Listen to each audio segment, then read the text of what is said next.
Une amniosynthèse, c'est la méthode classique pour obtenir le génome du bébé.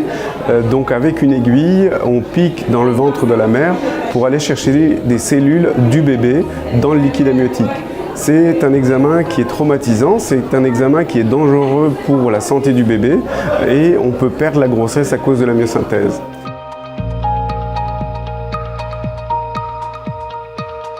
Le test d'ADN fœtal, il a un énorme intérêt car il permet la même analyse avec la même recherche d'anomalies pour le chromosome 21, 18 et 13 notamment, mais seulement par une prise de sang, donc avec la sécurité du bébé et la sécurité de la mère.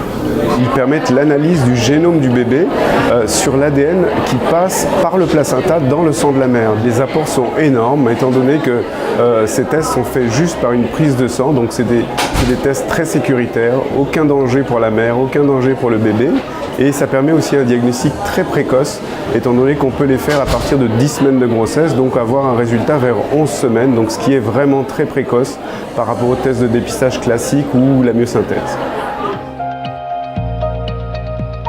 C'est de larges études prospectives sur des grossesses qui comparent ces tests à un suivi de grossesse normale et en faisant l'analyse du suivi des grossesses mais aussi des naissances, on sait absolument quel est le taux de dépistage, quelle est la sensibilité, quelle est la spécificité et c'est ce genre d'études qui permettent de rapporter des bons résultats comme celui-là.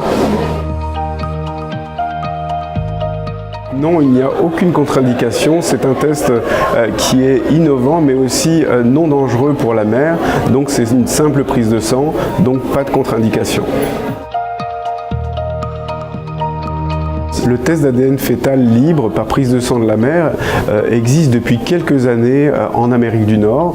De grosses compagnies ont permis de développer ces technologies, dont la compagnie Verify.